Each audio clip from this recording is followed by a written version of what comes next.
প্রিয় দর্শক সবাইকে স্বাগত জানাচ্ছি ইভ্যালি ২১ রাতের আজকের আলোচনা। আপনাদের সাথে আছি আমি রাজীব জামান।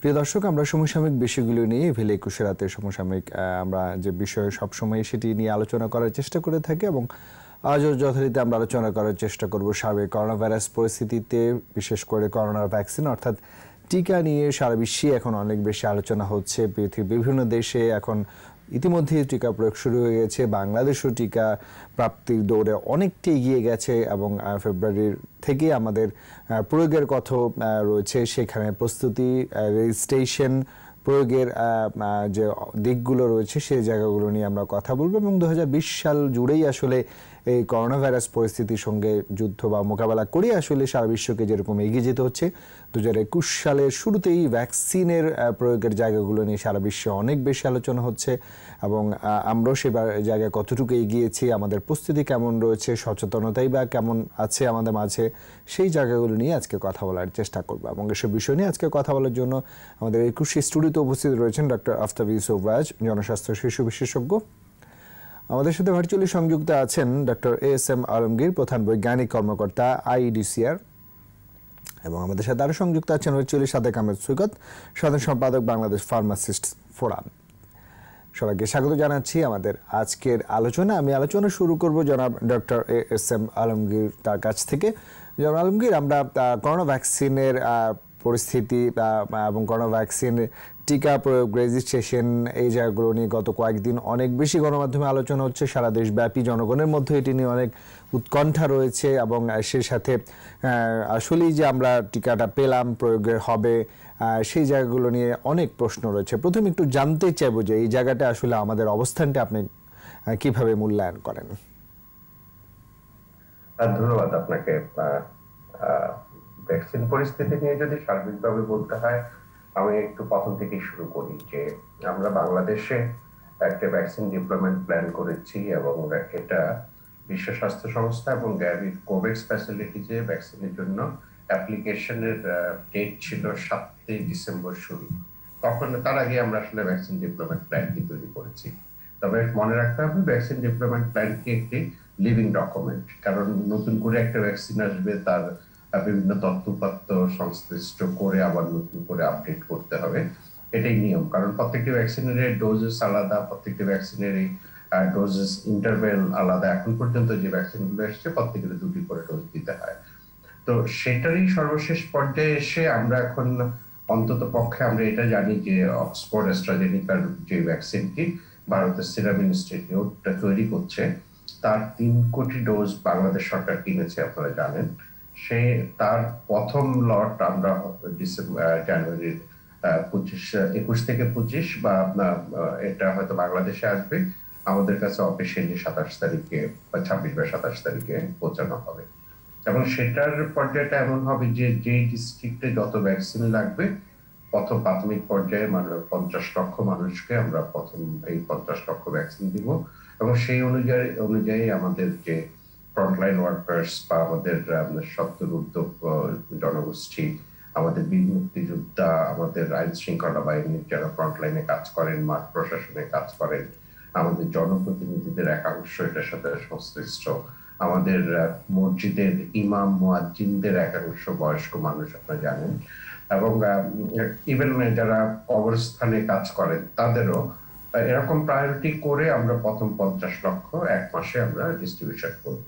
সেটা হয়তো আমরা ফেব্রুয়ারির প্রথম সপ্তাহে শুরু করতে পারবো। এবং আপনাকে একটা কথা জানিয়ে রাখি, এই অক্সফোর্ড অ্যাস্ট্রাজেনিকার ভ্যাকসিনটির সবচেয়ে আমাদের এই অঞ্চলের সুবিধার কারণ হলো এটার কোল্ড চেইন ম্যানেজমেন্টে বাংলাদেশে যেমন 2 to 8 ডিগ্রি সেন্টিগ্রেড এই ভ্যাকসিনটি সংরক্ষণ করতে হবে।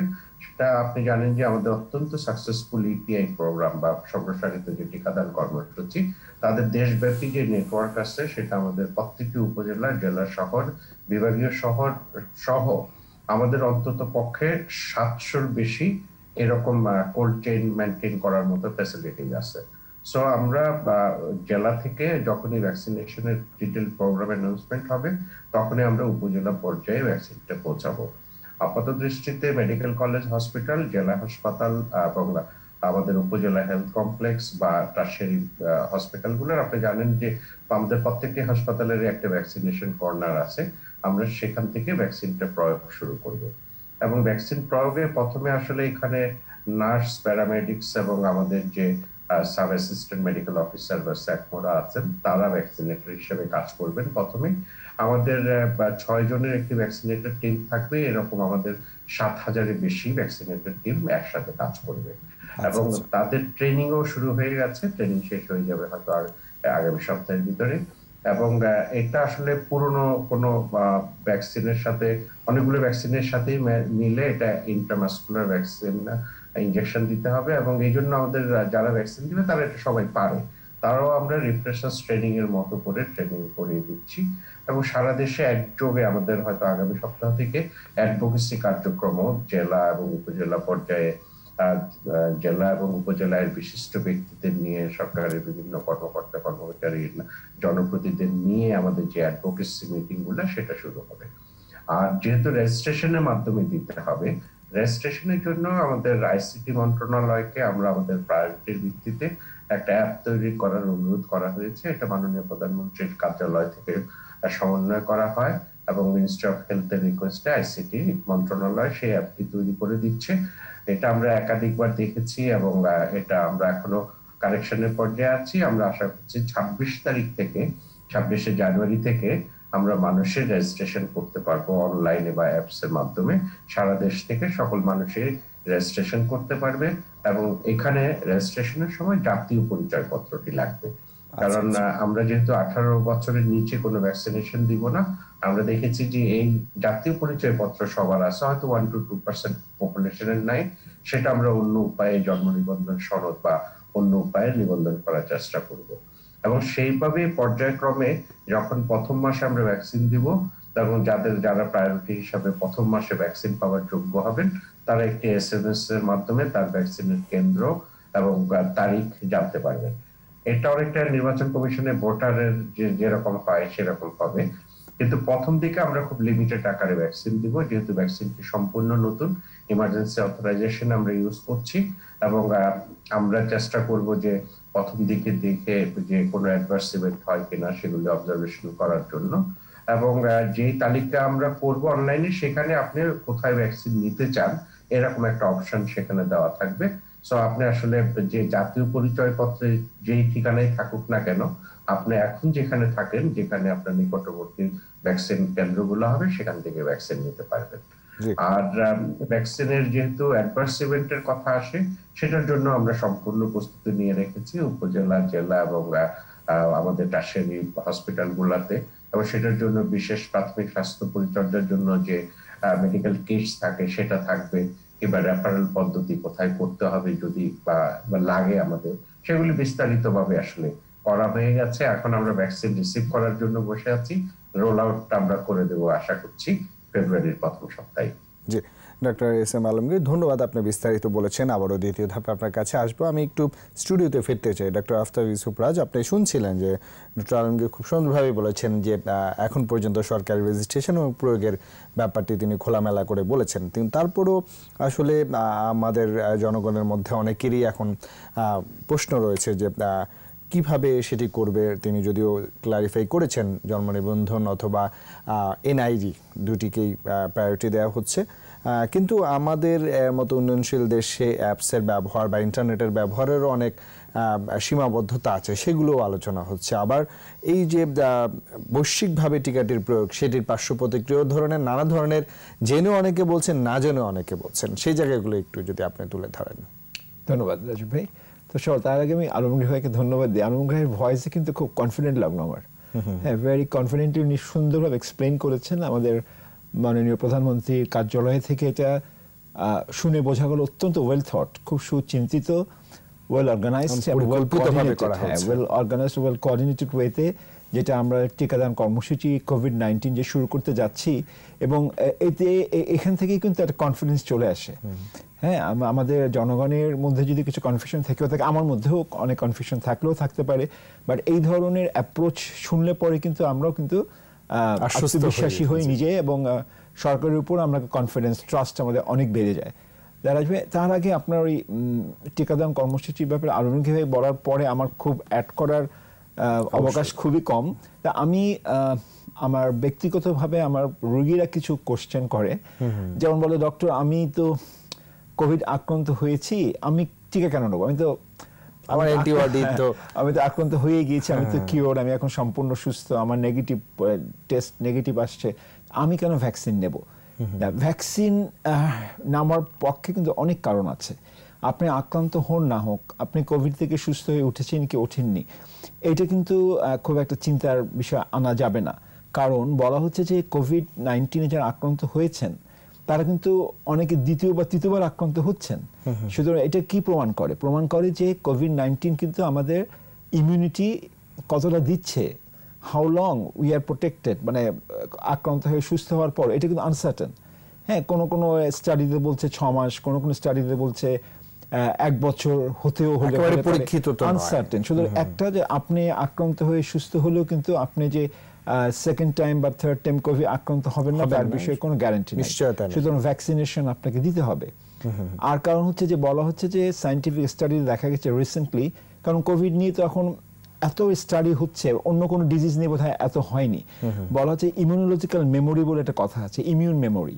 ইমিউন মেমোরিটা হচ্ছে যে আপনি যদি কোনো একটা ইনফেকশন আপনার হয়, যে ইনফেকশনই হোক, ভাইরাস হোক ব্যাকটেরিয়া হোক, আপনার শরীরে যে ইমিউন সেলগুলা সেগুলো কিন্তু ওই ইনফেকশনটাকে চিনে রাখে, তার মেমোরিতে রেখে দেয়। এবং আপনি যদি ওই ইনফেকশনটা দিয়ে সেকেন্ড টাইম আক্রান্ত হন, তখন যে ইমিউন সেলগুলা কিন্তু ওই ইনফেকশনটাকে তারা রিকগনাইজ করতে পারে।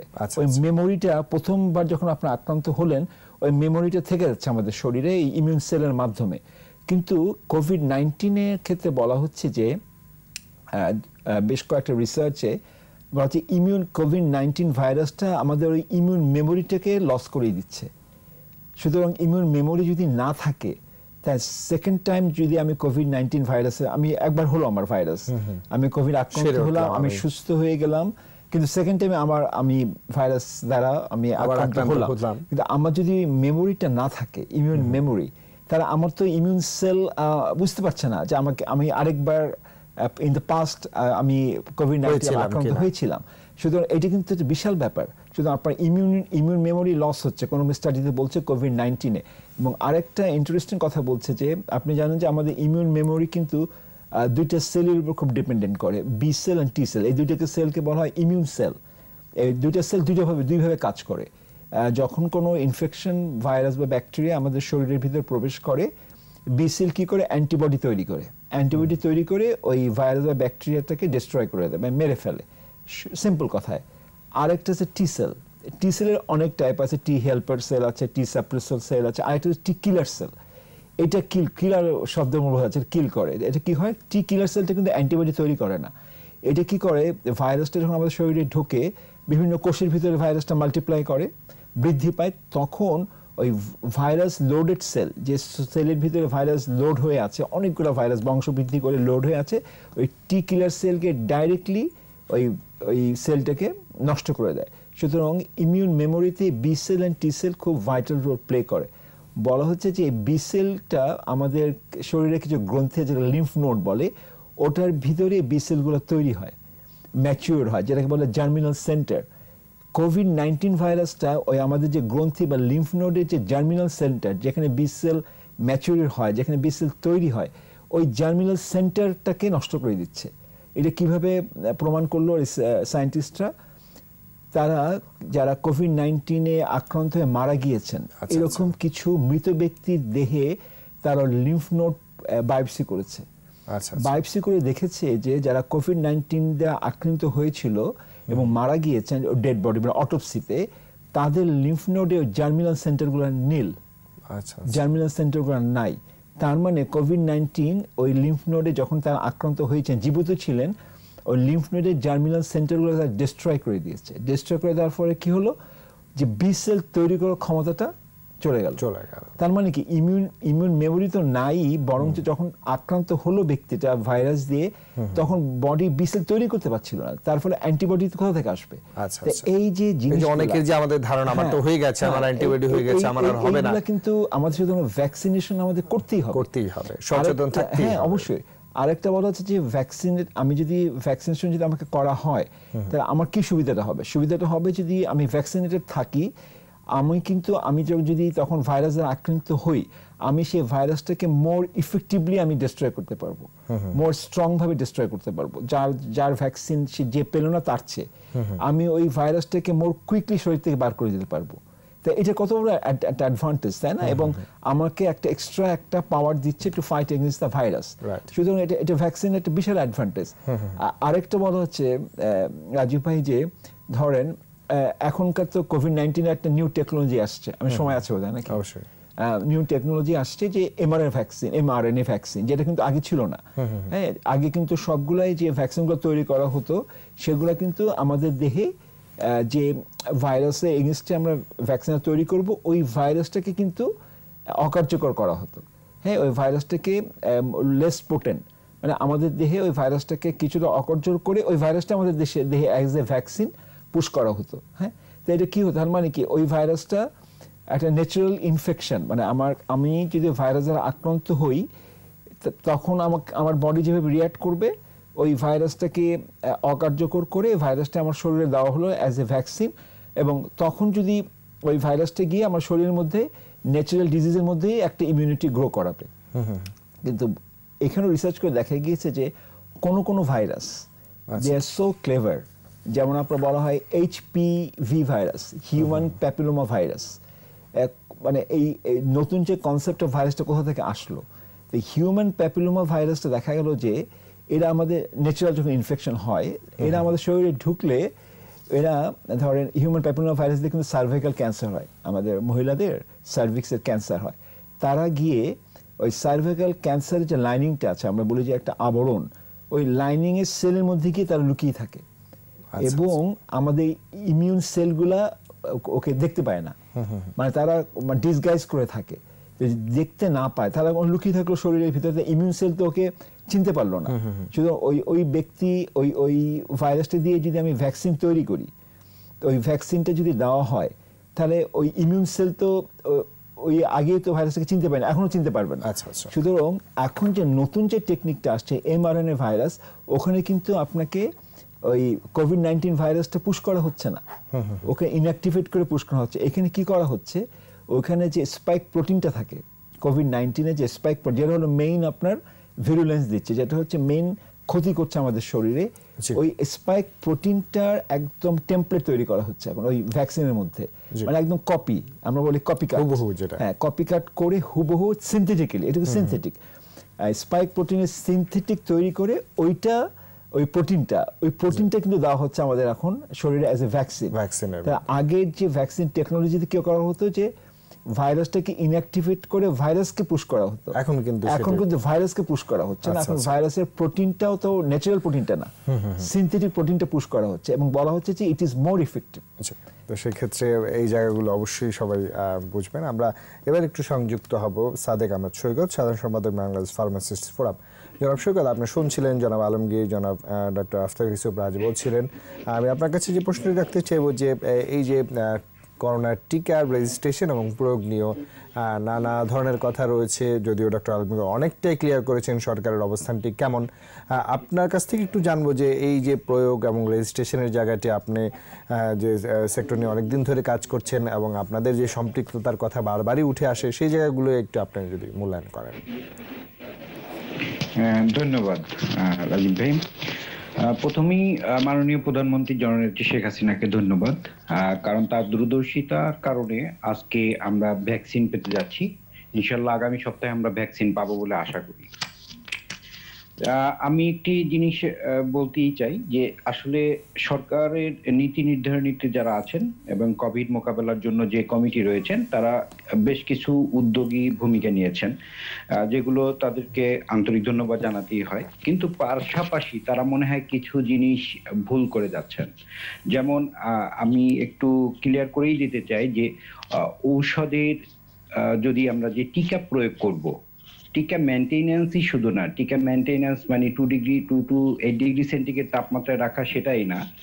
যখন আমরা এটা প্রয়োগ করব সেখানে কিন্তু ফার্মাকোভিজিলেন্স থাকতে হবে। সেই ফার্মাকোভিজিলেন্স, ফার্মাকোপিয়া, সেখানে কিন্তু ফার্মাসিস্ট থাকতেই হবে।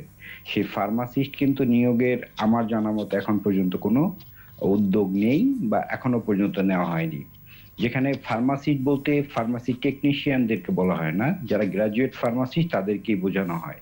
তো সেখানে সরকারের যারা নীতি নির্ধারণীতে আছেন তারা এখন পর্যন্ত সেই উদ্যোগ নিয়েছেন কিনা আমার জানা নেই।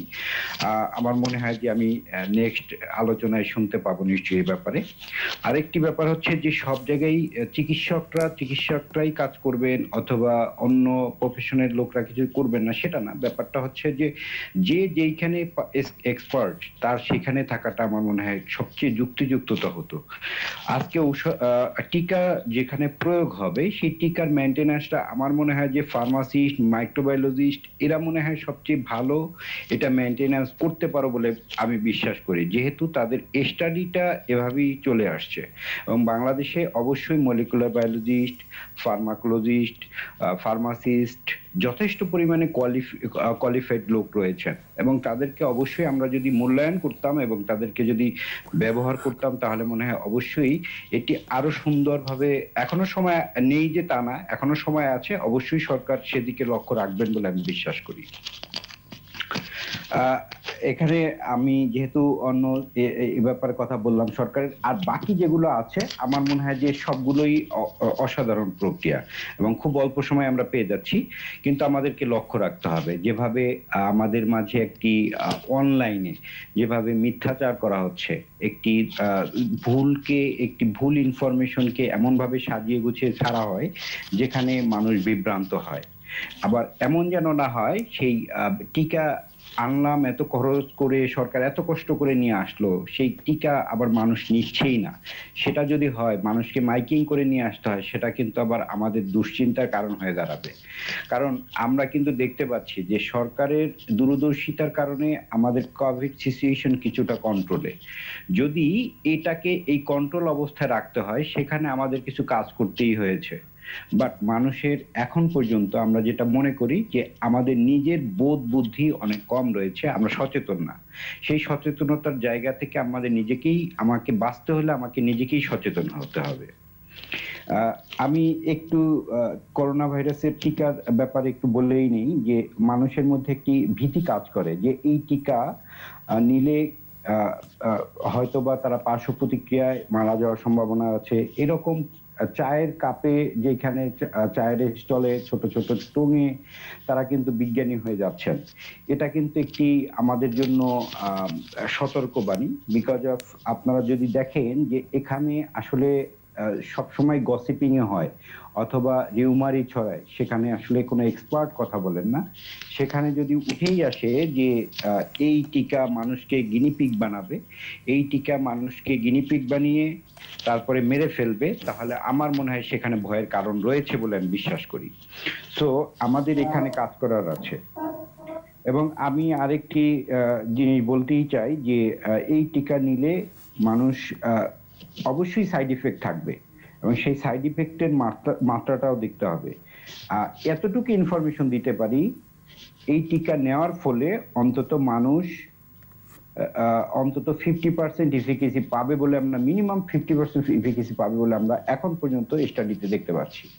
সো আমার মনে হয় যে এখানে আসার কথা আছে, মানুষকে সচেতন করতে হবে এবং এই টিকা নেওয়ার জন্য উদ্বুদ্ধ করতে হবে এবং রিউমারের বিরুদ্ধে কাজ করতে হবে। জি, আমরা অবশ্যই জনগণের মাঝে যেন সঠিক তথ্যটি প্রচার হয় সেই জায়গাটা আমরা সচেতন থাকব এবং অবশ্যই মানুষ এই জায়গায় আগ্রহ হবে। আমরা এই জায়গাগুলো নিয়ে আবারও আলোচনায় ফিরবো, তবে তার আগে ছোট্ট একটি বিজ্ঞাপন বিরতি নিতে হচ্ছে। প্রিয় দর্শক, ইভিল 21 রাতের আলোচনায় একটি বিজ্ঞাপন বিরতি নিচ্ছে, আমাদের সঙ্গেই থাকুন।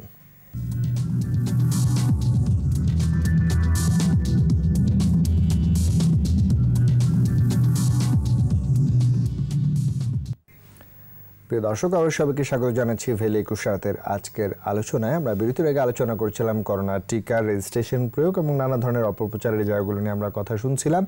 আবারও সংযুক্ত হব ডক্টর এস.এম. আলমগীর, প্রধান বৈজ্ঞানিক কর্মকর্তা IUCR। তার সঙ্গে জনাব আলমগীর, আমরা বিরতির আগে আলোচনা করছিলাম, আপনি স্পষ্ট করেছেন দর্শকদের উদ্দেশ্যে যে কিভাবে সরকারের পরিকল্পনা রয়েছে রেজিস্ট্রেশন প্রক্রিয়া, প্রয়োগ এবং তার সাথে সাথে আরও কিছু বিষয় উঠে এসছে। নানা ধরনের অপপ্রচারের চেষ্টা হচ্ছে, জনগণকে আতঙ্কিত করার চেষ্টা হচ্ছে। সেই জায়গাগুলো আসলে আমরা কি করতে পারি এবং সেই জায়গায় কিভাবে আরও সহজীকরণ করা যায়, অ্যাপস অনেকেই হয়তো বা ব্যবহার করতে জানেন না, প্রান্তিক জনগোষ্ঠী রয়েছে, তাদের জায়গাগুলো আসলে কতটুকু বিবেচনা হচ্ছে, এই বিষয়গুলো যদি একটু খুলে বলেন।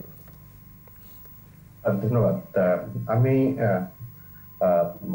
আসলে আরো দু একটা কথা বলে তারপরে এখানে যাই। যেমন এই ভ্যাকসিনটির এফিকাসি কিন্তু বা এফেক্টিভনেস কিন্তু আমরা যে ভ্যাকসিনটি প্রথমে প্রয়োগ করব সেটা প্রথম ডোজ দেওয়ার পরে 62%, সেকেন্ড ডোজে এটা 62 to 90%, সেটা কখনোই 50% না। এবং 50% একমাত্র ভ্যাকসিন এখন পর্যন্ত অথরাইজেশন গেছে, সেটা চায়নার সিনোভ্যাকের ভ্যাকসিনটি। এবার বিশ্ব স্বাস্থ্য সংস্থায় নির্ধারণ করে দিয়েছে যে অন্তত পক্ষে 50% এফেক্টিভনেস হলেই এইবার ভ্যাকসিন প্রয়োগ করা হবে, যেহেতু এখন মহামারী চলে। যাই হোক, আর আমরা ফার্মাকোভিজিলেন্সের জন্য ড্রাগ অ্যাডমিনিস্ট্রেশনের মাধ্যমে তাদের সহায়তা এবং তারাই সক্রিয় অংশগ্রহণে আমরা একটা কমিটি করে ফার্মাকোভিজিলেন্সটা সারা দেশে বিভিন্ন রকমের কমিটি শুধু এটার জন্য ফার্মাকোভিজিলেন্স, অ্যাডভার্স ইভেন্টস এন্ড ভ্যাকসিনের যে কোয়ালিটি মেনটেনেন্স, এগুলির জন্য আমাদের প্রত্যেকটা জেলা উপজেলা আলাদা টিম কাজ করবে। যেটা আমি অ্যাপের কথা যেটা বলা হয় অ্যাপস বা অনলাইনে রেজিস্ট্রেশন, এটা আসলে যে আমরা জানি যে আমাদের একটা প্রান্তিক জনগোষ্ঠী তার অ্যাক্সেসে হয়তো থাকবে না, কিন্তু বাংলাদেশে যেটা অভূতপূর্ব পরিবর্তন হয়েছে গত কয়েক বছরে, সেটা হচ্ছে যে বাংলাদেশের প্রত্যেকটা ইউনিয়ন পরিষদ বা কাউন্সিল অফিসে আমাদের একটা করে ইন্টারনেট কানেকশন আছে এবং সেখান থেকে যাবতীয় ফর্ম ফিল আপ করার সুব্যবস্থা আছে। আপনি জানেন যে আমাদের প্রত্যন্ত অঞ্চল থেকে যে মধ্যপ্রাচ্যে বা বিভিন্ন দেশে যে কাজ করতে যায়, সেটা যে রেজিস্ট্রেশনটা সেটা কিন্তু সেখানে গিয়েই সবাই করে। যারা একদম করতে পারবেন না তাদেরকে আমাদের হেলথ অ্যাসিস্ট্যান্টরা সহায়তা করে এবং ইউনিয়ন কাউন্সিলের মেম্বাররা সহায়তা করে সেখান থেকে রেজিস্ট্রেশনটা করিয়ে দিবেন। সো রেজিস্ট্রেশন সেটা কোনো সমস্যা হবে না।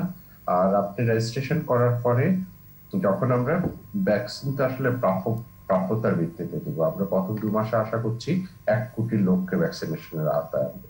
আমরা যে ভ্যাকসিনটি প্রথমে পাচ্ছি অক্সফোর্ডের অ্যাস্ট্রাজেনেকা ভারতের সিরাম ইনস্টিটিউটের মাধ্যমে, যেটার নাম কোভিশিল্ড ভ্যাকসিন, সেই ভ্যাকসিনটি প্রথম দ্বিতীয় ডোজ দিতে হয় 4 সপ্তাহ থেকে 12 সপ্তাহের ভিতরে। সো বাংলাদেশে আমরা সেটা এই জন্য আমরা ঠিক করেছি যে আমরা প্রথম 2 মাসে যদি আমরা 1 কোটি ভ্যাকসিন পাই, আমরা 1 কোটি জনগণকে এই ভ্যাকসিনটা প্রয়োগ করব এবং প্রথম ডোজ 1 কোটি আমরা দেওয়ার পরে তৃতীয় মাসে, অর্থাৎ প্রথম মাসে যারা দিয়েছে তাদের 8 সপ্তাহ সময়ে আমরা দ্বিতীয় ডোজ দিব এবং সেটা চতুর্থ মাসে গিয়ে সেকেন্ড যারা 50 লক্ষ পেয়েছে তারা, অর্থাৎ আমরা 4 মাসে তাহলে 1 কোটি লোককে ভ্যাকসিনেশনের আওতায় নিয়ে আসতে পারবো। বিশেষ করে আমরা যদি প্রথম 2 মাসে 1 কোটি লোককে ভ্যাকসিনেশনের আওতায় নিয়ে আসতে পারি, তাহলে আমাদের ফ্রন্টলাইনাররা, হাই রিস্ক গ্রুপ পুরোটাই আমরা কভার করতে পারবো এবং সেই জন্য এই সিদ্ধান্ত নেওয়া হয়েছে। এবং যেহেতু 12 সপ্তাহ পর্যন্ত ওপেন থাকে, আমরা আসলে 12 সপ্তাহ পর্যন্ত অপেক্ষা করবো না, আমরা 8 সপ্তাহ পরে ভ্যাকসিনটা প্রয়োগ করবো দ্বিতীয় ডোজ। এটা গেল একটা। এখন প্রচারণা, যেটা হয়তো আমরা এখন ট্রেনিং শুরু করেছি, আগামী সপ্তাহ থেকে আপনারা দেখবেন বাংলাদেশের বিভিন্ন প্রান্তে, সেটা উপজেলা, জেলা পর্যায়ে, বিভাগীয় পর্যায়ে, ন্যাশনাল জাতীয় পর্যায়ে আমাদের যে অ্যাডভোকেসি মিটিং গুলো হয়, সেখানে শুধু যে সরকারের কর্মকর্তারা থাকেন না, সেখানে সমাজের বিভিন্ন স্তরের এলিট অফ দ্য সোসাইটি আমরা যাদেরকে বলি, সাথে জনপ্রতিনিধিরা সংশ্লিষ্ট থাকবেন এবং আমরা তাদের সহায়তা নিব ভ্যাকসিনেশনের জন্য। আবার আমরা বলি যে প্রথম দিকে হয়তো আমরা একসাথে অনেক ভ্যাকসিন দিব না, কারণ আমরা যেহেতু এই ভ্যাকসিনটি বাংলাদেশের ড্রাগ অ্যাডমিনিস্ট্রেশনেরও ব্রিটেন এবং ভারতের এবং পৃথিবীর বিভিন্ন দেশে এখন 4টি দেশ অন্তত অনুমোদন পেয়েছে এবং সেই কাগজপত্র দেখে আমরা ইমার্জেন্সি অথরাইজেশন দিয়েছি। যেহেতু ইমার্জেন্সি অথরাইজেশন, সেই জন্য আমরা প্রথম দিকে একটু গো স্লো করবো, কারণ আমরা দেখতে চাইবো যে কোনো পার্শ্ব প্রতিক্রিয়া হয় কিনা। যে পার্শ্ব প্রতিক্রিয়াগুলো ক্লিনিক্যাল ট্রায়ালে হয়েছে সেগুলি হতেই পারে এবং সেগুলি খুবই সামান্য, যে ভ্যাকসিন দিলে, যে সেখানে ইনজেকশন দিলে যেরকম একটু ব্যথা হয়, একদিন জ্বর আসতে পারে এবং আমরা দেখেছি সারা পৃথিবীতেই এরকমই হয়েছে ম্যাক্সিমাম, কারো কারো গায়ে ব্যথা, সম্পূর্ণ গায়ে ব্যথা ছিল। সো সামান্যতম সাইড এফেক্ট, কিন্তু আমরা সেই রিস্ক নিব না, যেহেতু এই জনগোষ্ঠীর মধ্যে ক্লিনিক্যাল ট্রায়াল হয় নাই, যদিও ভারতীয় জনগোষ্ঠীর মধ্যে 1600 লোকের মধ্যে ওরা একটা অপটিমাইজেশনের জন্য একটা ট্রায়াল করেছে এবং তেমন কোনো পার্শ্ব প্রতিক্রিয়া নাই। কিন্তু একটা কথা মনে রাখতে হবে, ভ্যাকসিনের নেগেটিভ প্রচারণার জন্য পৃথিবীতে যে কোনো ভ্যাকসিনে 1 মিলিয়ন 2 মিলিয়ন ভ্যাকসিন ডোজ দিলে একজন দুজনের অ্যানাফাইল্যাকটিক শক হতে পারে, নানাবিধ কমপ্লিকেশনস হতে পারে, অথবা প্রি এক্সিস্টিং কোনো কন্ডিশন অলরেডি আছে, তখন যদি আপনি ভ্যাকসিন দেন এই ভ্যাকসিনের একটা প্রতিক্রিয়া হতে পারে। এগুলি আমরা বলি যে অ্যাডভার্স ইভেন্ট ফলোইং ইমিউনাইজেশন। এটা বাংলাদেশে কিন্তু অত্যন্ত সাকসেসফুল একটা ইমিউনাইজেশন প্রোগ্রাম আছে, এটা আমাদের অলরেডি প্র্যাকটিসে আছে। কিন্তু কোভিড এর ভ্যাকসিনের ক্ষেত্রে আমরা স্পেশালি উপজেলা এবং জেলা, বিশেষ করে টারশারি হাসপাতালগুলোতেও আমরা বিভিন্ন মেডিকেল টিম রেডি রাখবো যেন ইমার্জেন্সি হ্যান্ডেল করা যায় এবং যে কোনো লোকের যে কোনো পার্শ্ব প্রতিক্রিয়া সেটা টেক কেয়ার করা যায়। সো আমরা আশা করি এমন কিছু হবে না এবং ব্যাপক প্রচারণা দরকার আছে সারা পৃথিবীতে। আসলে আমি আসলে এই কথাগুলো সাধারণত গণমাধ্যমে বলি না, সারা পৃথিবীতেই কিন্তু ভ্যাকসিন হেসিটেন্সি এবং অ্যান্টিভ্যাক্স একটা গ্রুপ তৈরি হয়েছে, গত 10-12 বছরে হয়েছে। এটা শুধু যে কোভিড ভ্যাকসিনের জন্য হয়েছে তা না, আমরা যারা ভ্যাকসিন ভাইরাস নিয়ে কাজ করি আমরা এটা জানি, আমরা এটা ইউরোপ আমেরিকাতে ট্র্যাকও করি। কিন্তু সেই প্রচারণাগুলো আমরা বাংলাদেশে হাইলাইট কখনোই করতে চাই না। আমাদের সবাইকে মনে রাখতে হবে আমাদের সম্প্রসারিত টিকাদান কর্মসূচি পৃথিবীর বিখ্যাত একটা কর্মসূচি, সারা পৃথিবীর প্রশংসনীয় একটি কর্মসূচি। আমরা যদি নেতিবাচক কোনো কথা বলি, আমাদের এই যে বাচ্চাদের টিকাদান কর্মসূচিতে তার একটা প্রভাব পড়বে এবং সেটা কিন্তু তাহলে এই ক্ষতি আমরা পোষাতে পারবো না। তো আমরা ভ্যাকসিন নিয়ে যখন কথা বলি আমি সবাইকে অনুরোধ করি আমাদের অনেক কনজারভেটিভ ওয়েতে অনেক সাবধানে কথা বলা উচিত, কারণ এটা আমাদের ভবিষ্যৎ প্রজন্মের উপর আঘাত আনতে পারে। তো আমরা খুব পজিটিভ ওয়েতেই কথা বলা আমাদের সবার উচিত হবে। সেই প্রচারণাগুলো আমরা আসলে সবাই রেডি করে রেখেছি। আপনি জানেন যে কোন ভ্যাকসিনটি আমরা আগে পাবো, কোন ভ্যাকসিনটি পরে পাবো, এগুলি সময়ের উপর সারা পৃথিবীতে এক ধরনের কম্পিটিশন। সো ভ্যাকসিন তো সারা পৃথিবীতে একটা বাণিজ্য, এটা আপনাকে স্বীকার করতেই হবে। যে বেশি দাম দিবে সে আগে পাবে, সো ইউরোপ আমেরিকার লোকজন আগে পাচ্ছে। যেহেতু আমরা বেশি দাম দিতে পারবো না, আমরা আবার কম দামি চাই, সাবসিডি চাই এবং আমরা বিনামূল্যে চাই। সো আমাদের একটা বিভিন্ন ধরনের মিক্স ভ্যাকসিন আসবে। সকল প্রচারণা একসাথে করা যাচ্ছে না, যখন যে ভ্যাকসিন আসবে সেই ভ্যাকসিনকে সামনে রেখেই আমরা এই প্রচারণাগুলো শুরু করবো। সেটা গণমাধ্যমে আপনারা আমাদেরকে এখন যেমন সহায়তা করছেন, সবসময় সহায়তা করবেন আমরা আশা করি। এবং আমরা আসলে মাইকিং বলেন, লিফলেট বলেন, সব ধরনের পোস্টারিং বলেন, আমরা এটা করে আমাদের ইপিআই অত্যন্ত পটু এটাতে। যে আপনারা দেখেন আমরা গত 1.5 মাসে রুবেলা এবং হামের 3.5 কোটি টিকা দিয়েছি 1.5 মাসে। আমরা আমাদের এরকম একটা কর্মসূচি আছে, সেটা আমাদের অ্যাডভান্টেজ হিসেবে কাজ করবে এখানে। এবং আমি বলি যে আপনাদের যার টিকা প্রয়োজন তার ঝুঁকি বিবেচনা করে সবার জন্য আমরা টিকার ব্যবস্থা করার চেষ্টা করে যাচ্ছি।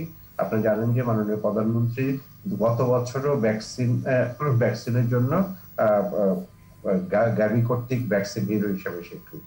তো আমাদের সর্বোচ্চ পর্যায় থেকে যে কমিটমেন্ট আছে সেই কমিটমেন্টের উপর ভর করে কিন্তু আমাদেরকে সবাই বলছিল ওই ভ্যাকসিন কবে পাবো বলো, কিন্তু আমরা ভ্যাকসিন সঠিক সময়ে পাচ্ছি এবং আমরা ফেব্রুয়ারির প্রথম সপ্তাহে হয়তো মানুষের প্রয়োগ করতে শুরু করবো। জি, ধন্যবাদ আপনাকে। আমরা এবার একটা আবারও সংযুক্ত করবো ডক্টর আফতাব ইউসুফ রাজ। ডক্টর রাজ, আমরা ডক্টর আলমগীরের কথা শুনছিলাম এবং খুব সুন্দরভাবে তিনি উপস্থাপন করেছেন সরকারের কর্মপরিকল্পনা, প্রয়োগের জায়গায়, রেজিস্ট্রেশনের জায়গাগুলো। আরেকটি খবরও রয়েছে যে বাংলাদেশের ভ্যাকসিনকো তারা বেসরকারিভাবেও এটি বাজারে ছাড়বেন এবং যাদের সক্ষমতা রয়েছে তারা যদি সেই জায়গাগুলো ব্যবহার করতে চান করতে পারেন। এক্ষেত্রে এই জায়গাগুলো নিয়ে অনেক কথা হচ্ছে। তার সাথে সাথে আমি আরেকটু নজর দিতে চাই যে এই যে ভ্যাকসিন রয়েছে, অবশ্যই আমরা যেন সচেতনতার কোনোভাবেই কমতি না পড়ে সেই জায়গাটাও যেন আমরা নজরে রাখি। এই যে দুটি জায়গায় একটু যদি আলোচনা করি। অবশ্যই রাজীব ভাই অত্যন্ত গুরুত্বপূর্ণ কথা বলেছেন যে আমাদের প্রাইভেট সেক্টরকে অবশ্যই ইনভলভ হতে হবে। 17 কোটি মানুষ, এটা কিন্তু ওই জনগোষ্ঠীকে, বৃহৎ জনগোষ্ঠীকে ভ্যাকসিনেশন পুরোপুরি সরকারের উপরে সব চাপিয়ে দেওয়া তো আসলে আওতায় আনা একটা বিশাল একটা খুবই বড় চ্যালেঞ্জ, বিরাট চ্যালেঞ্জ এবং বিশাল দায়িত্বের ব্যাপার কিন্তু। হ্যাঁ, এবং বেক্সিমকো ফার্মা অলরেডি ফিনান্স মিনিস্ট্রির সাথে প্রাইভেটলি তার মধ্যে $8 দিয়ে কিনছে, যেখানে সরকার যতটুকু আমার ইনফরমেশন আমি পেয়েছি যে আমাদের গভর্নমেন্টকে বোধহয় সেরাম ইনস্টিটিউট $4 দিচ্ছে, বেক্সিমকো সেটা প্রাইভেটলি কিনছে $8। এবং এরকম বেক্সিমকো ছাড়াও অন্যান্য প্রাইভেট সেক্টরও অবশ্যই এগিয়ে আসবে আমি সেটা আশা করি।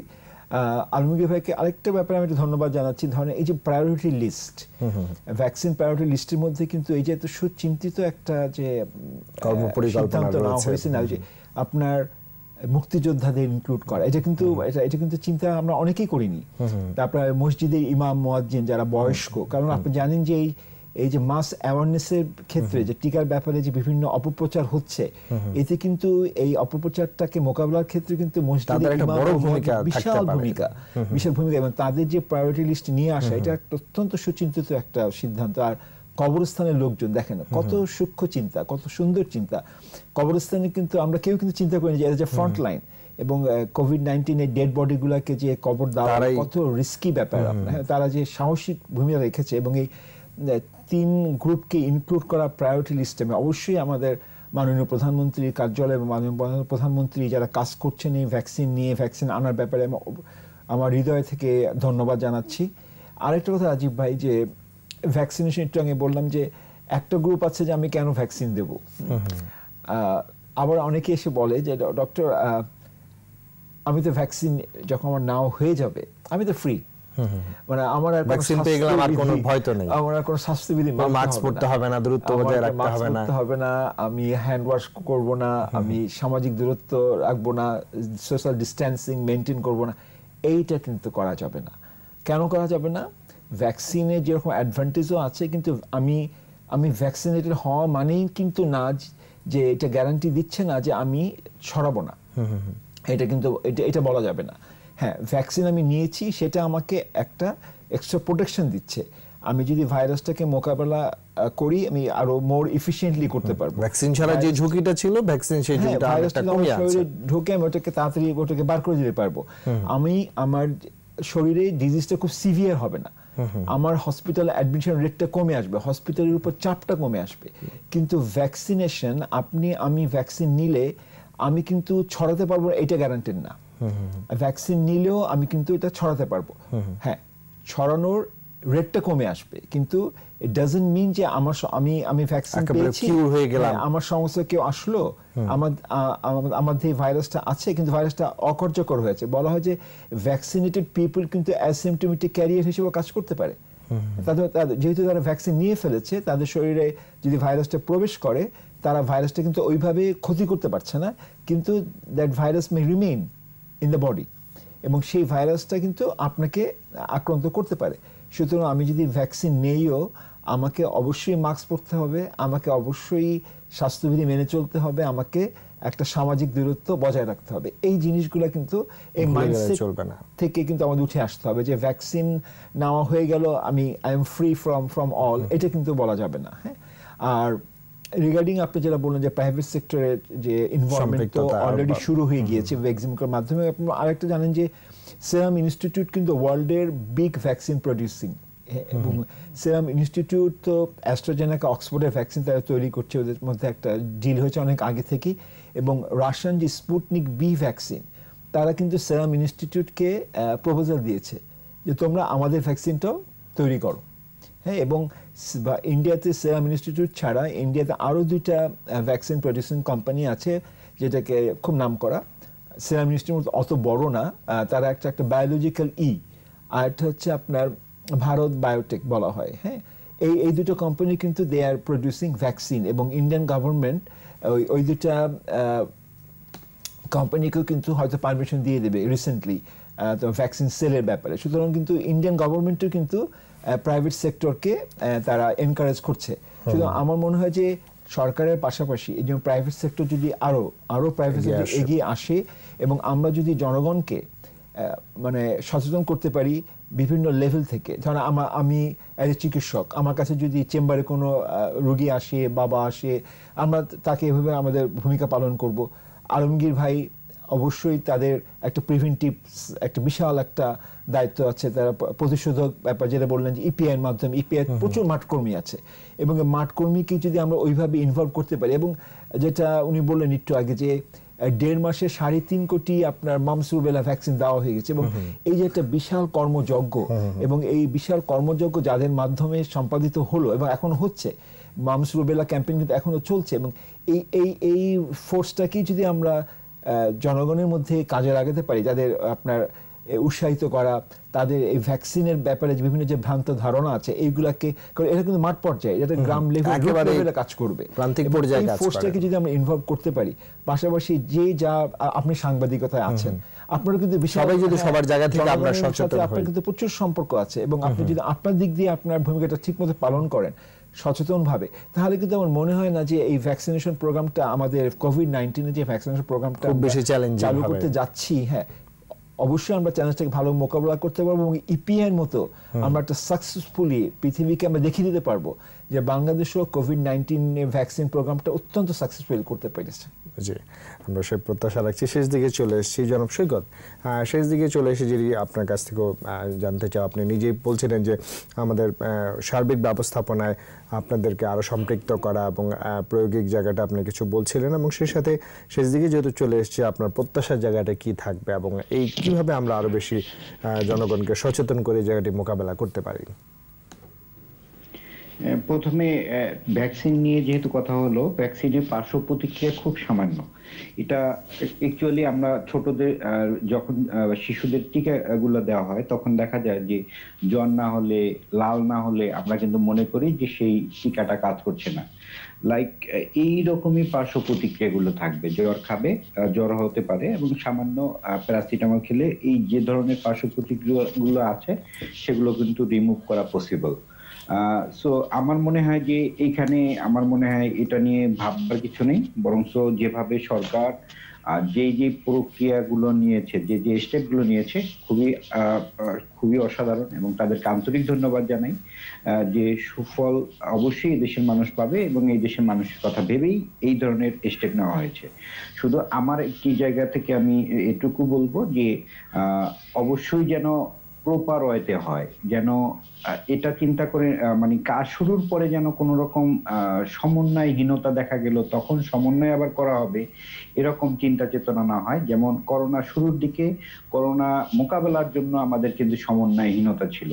আমার মনে হয় যে এইবারে যে সময়টুকু আমরা পেয়েছি, আমার মনে হয় সেই সময়টুকু যথেষ্ট ছিল বলেই আমি মনে করি, এবং এই সময়ের মধ্যে যদি এই করোনা মোকাবেলায় এবং করোনা টিকা প্রদানে যদি কোনো রকম সমন্বয়হীনতা দেখা দেয়, তাহলে আমি মনে করব যে এটি আমার মনে হয় যে আমাদের এই স্বাস্থ্য ব্যবস্থার আসলেই খুব খারাপ দিক ফুটে উঠবে বলে মনে করি। আমার মনে হয় সেদিকে সচেষ্ট থাকবে সরকার, এবং আমার মনে হয় এই জায়গাগুলো আমাদের আরেকটু দেখতে হবে যে এখানে হচ্ছে যে ফ্রন্ট লাইনারদেরকে অবশ্যই বাছাই করে নিতে হবে। এবং আরেকটি কথা আপনাদেরকে জানিয়ে রাখি যে 161টা দেশে এই দেশের ঔষধ রপ্তানি হচ্ছে। এই দেশের ফার্মাসিউটিক্যাল কোম্পানিগুলোই ঔষধ রপ্তানি করছে 161টি দেশে। সো বাংলাদেশের ফার্মাসিউটিক্যাল কোম্পানিগুলোর যে ফার্মাসিদের ঔষধ উৎপাদনের ক্ষমতা রয়েছে এবং কোয়ালিটি দিয়েই তারা ঔষধ উৎপাদন করে, সেটি কিন্তু তারা প্রমাণ করেছে অলরেডি। আমার মনে হয় যদি তাদেরকে যথেষ্ট পরিমাণ সুযোগ দেওয়া হয়, তাহলে অবশ্যই এদেশের ফার্মাসিস্টরা সেই রকম সুযোগের সদ্ব্যবহার করতে পারবে। কিন্তু একটি জায়গায় লক্ষ্য রাখতেই হবে যে ভ্যাকসিনটি যেন কোনো যেখানে এসি নেই, টেম্পারেচার মেনটেন করে না, এরকম কোনো জায়গায় যেন এই ভ্যাকসিন না পাওয়া যায়। যদি সেই সব জায়গায় ভ্যাকসিন পাওয়া যায় এবং যে মুখ্য ঔষধের রং দেখে তারপরে ঔষধ দেয়, সে যদি ভ্যাকসিনও সেই ওইভাবে দেয়, তাহলে কিন্তু আমাদের আবার ক্ষতির দিকটাও চিন্তা করতে হবে। তো এটাই ছিল আমার প্রত্যাশা যে অবশ্যই সরকার সেদিকে নজরদারি করবে। ধন্যবাদ। আমরা একেবারে শেষ দিকে চলে এসেছি। ডক্টর এস এম আলমগীর, আপনার কাছ থেকে শেষ করবো যে যাবার আগে আবারও দর্শকের উদ্দেশ্যে যদি একটু ছোট করে মেসেজ ছেড়ে যান, এবং সেই সাথে সৈকত যেটি বলছিলেন আমি সে প্রশ্নে রাখতে চাচ্ছিলাম যে অবশ্যই অনেক কর্মপরিকল্পনা রয়েছে, সে কিন্তু বাস্তবায়ন হচ্ছে কিনা সঠিকভাবে, সেগুলো মেনে চলছেন কিনা, এবং এই যে তাদের একটি দাবি তাদেরকেও সম্পৃক্ত করে যেগুলো আরো সুন্দরভাবে সুচারুরূপে করা যায় কিনা, সেই জায়গাটায় কোনো কিছু আপনার প্রয়োগ থাকবে কিনা বা প্রত্যাশা থাকবে কিনা, শেষ দিকে চলে এসেছি। ধন্যবাদ। আসলে যখন যেখানে যাকে সংশ্লিষ্ট করার সেটাই করে নেওয়া হচ্ছে। এটা প্রথমে শুধু স্বাস্থ্য মন্ত্রণালয় ছিল, পরে ক্যাবিনেট ডিভিশন, এখন মাননীয় প্রধানমন্ত্রীর কার্যালয়। আমাদের যখন যে স্টেপস যাকে দরকার হচ্ছে, কারণ আমরা জানি, আমরা বিশ্বাস করি মহামারী এবং এরকম একটা টিকার বিশাল মানুষ জনগোষ্ঠীকে টিকা দেওয়ার জন্য দেশের জনগণের সকল অংশের অংশগ্রহণ আমাদের প্রয়োজন হবে। তবে আমার যেটা শেষ কথা সেটা হচ্ছে আমাদের সংক্রমণ সংখ্যা এখন নিচের দিকে আছে। আমরা যদি সবাই মিলে স্বাস্থ্যবিধি মেনে না চলি, তাহলে কিন্তু আমরা যে কোনো সময় আবার ঝুঁকিতে পড়ে যেতে পারি। তো ভবিষ্যৎ আমাদের একটা কথা মনে রাখতে হবে যে মহামারীর আগের জীবন আর মহামারীর পরের জীবন কখনো এক হবে না। আমাদের টিকা মাত্র একটি অবলম্বন হবে সুরক্ষার জন্য, সাথে সাথে কিন্তু টিকার সাথেও এবং টিকা যতক্ষণ না আসছে ততক্ষণও আমাদের ঘর থেকে বের হলে মাস্ক পরতে হবে, আমাদের 2 হাত ভালো হাত করে সাবান পানি দিয়ে বারবারে ধুয়ে নিতে হবে অন্তত 20 সেকেন্ড, এবং এখনো এটাই প্রযোজ্য, জনসমাগম এড়িয়ে চলতে হবে। তাহলে আপনি আমাদের এই যে সংক্রমণ এখন যেটা কমের দিকে আছে সেটা আমাদের ধরে রাখতে হবে, এবং সেটা যদি আমরা ধরে রাখতে পারি ফেব্রুয়ারি মাঝামাঝি পর্যন্ত, তাহলে দেখা যাবে যে আমরা অনেক বড় বিপদ থেকে বেরিয়ে গেছি। এবং এই জন্য আমার সবার প্রতি অনুরোধ, এবং আপনারা গণমাধ্যম প্রচার করছেন, আরো বেশি করে মানুষকে স্বাস্থ্যবিধি মেনে চলার জন্য আহ্বান জানাবেন, এটা আমাদের কামনা। ধন্যবাদ। আমরা প্রত্যাশা রাখছি অবশ্যই আমরা সকলে মিলে যদি সচেতন হই, অবশ্যই আমরা ভ্যাকসিন প্রয়োগের জায়গায় সরকারকে সহযোগিতা করব। আমরা ধাপে ধাপে অবশ্যই সরকারের যে পরিকল্পনা রয়েছে সেটি পরিকল্পনা মাফিক আমরা এগোতে পারবো, তবে তার জন্য সবাইকে সহযোগিতার হাত বাড়িয়ে দিতে হবে। ধীরে ধীরে আমরা সকলেই সেই জায়গাটা যদি সরকারকে সহযোগিতা করি, আমরা প্রত্যাশা করছি এই জিনিসটি মোকাবেলা করে আমরা সামনের দিকে এগিয়ে যেতে পারবো। ধন্যবাদ ডক্টর ASM আলমগীর, ধন্যবাদ ডক্টর আফতাব ইউসুফরাজ, এবং ধন্যবাদ সাদেক আহমেদ সৈকত, তিনজনকে অনেক ধন্যবাদ আমাদেরকে সময় দেওয়ার জন্য। প্রিয় দর্শক, ইভেলে 21 রাতের আজকে আলোচনা এখানে শেষ করছি। সবাই স্বাস্থ্যবিধি মেনে চলবেন, সুস্থ থাকবেন। শুভরাত্রি।